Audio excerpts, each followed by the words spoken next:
Here's a Pinocchio that claims, as Jiminy Cricket says, it's one nightmare after another. This is Guillermo del Toro's Pinocchio on Netflix 2022. Is this movie any good? Do I recommend it? Let's talk about that coming up next.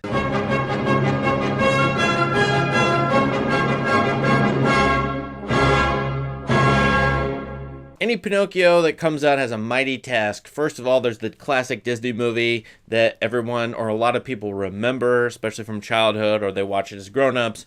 Second, and this is a specialty thing, but for me, I absolutely love the Carlo Collodi book, Pinocchio. It's one of my top 100 books. It's a crazy book. Dark folktale combined with Lewis Carroll like Alice in Wonderland insanity. I highly recommend it.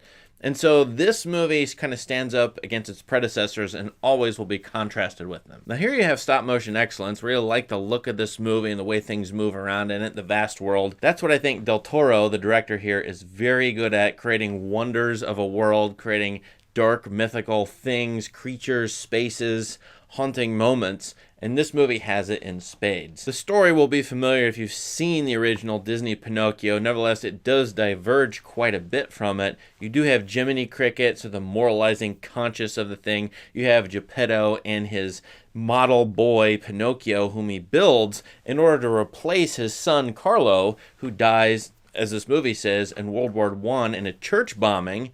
And so Geppetto's so heartbroken, he cuts down a tree and then makes Pinocchio out of it, although Pinocchio comes to life through magical forces. In a way, this is a puppet master story. It's a Golem story, Golem. It's also a memorial doll story. There are lots of good science fiction, creepy science fiction stories about memorial dolls. That's effectively what Pinocchio, this wooden thing, is. Pinocchio is not that cute in this movie, unlike the Disney movie, too. Neither is Jiminy Cricket. In fact, nothing is cute. It's all a little dark and disturbing and creepy all the way through, even though it's rated PG. Anyway, the heart of the story probably is, I think this is what the screenwriters were going for, that there's an imperfect father, Geppetto, who loves but doesn't love his son or is a replacement for his son, and then Pinocchio himself is figuring out the wider world, a brand new creature creation, a Frankenstein monster-like figure, Geppetto being the Dr. Frankenstein to Pinocchio's monster, and he also is learning about lying and different moral value systems. Ultimately, the story is kind of about death, people dying and dealing with death, dying and grieving,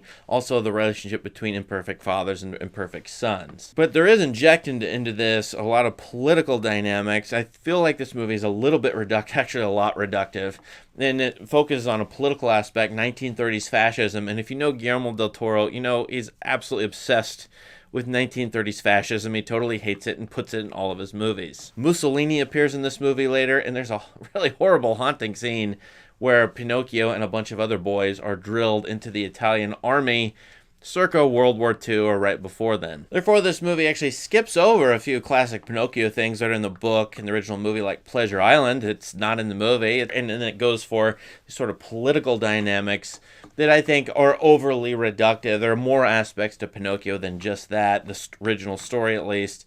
I found this movie is less interesting, less complex than I thought it could be. Definitely go read the book and you'll see how complex this story can get. Last, this movie is a musical. It has 5 or 6 songs where the movie stops and pauses and has characters dance around and sing.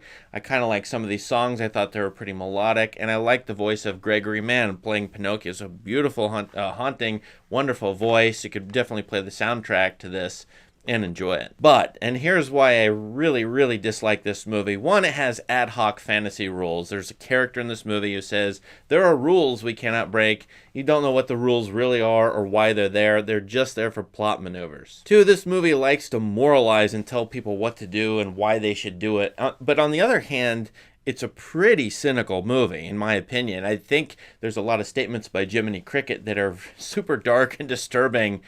Just to quote them, "Oh, the pain, life is such hideous pain," says Jiminy Cricket, and that it's one nightmare after another. Late in the movie, we get this line. I think this is an interesting summation of the movie. Whatever happens in life happens, and then we're gone. Well, if this movie is about fighting fascism and fighting the entertainment industrial complex, which it is, because Pinocchio is sucked into Volpe's world and forces him to, do show business, Yet this movie is about everything's going to vanish and life will go on and there's really nothing we can do about anything.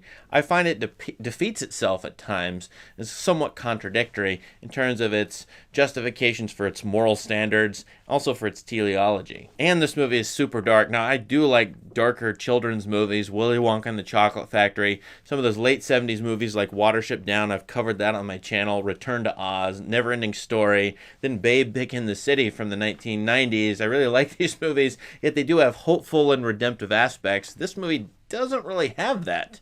Not very much. In fact, I think it doesn't have it at all. In fact, what you're going to get is one nightmare over and over again. Just to check my list out, we have falling, breaking, smashing, burning and getting burned by fire, beating of animals, kidnapping, getting hit by a car, drowning, crucifying, bombing, dying over and over again. There's lots of these kinds of things over and over again in scene after scene, and you wonder why this movie is rated PG. I did, at least. I would not show this to my younger children.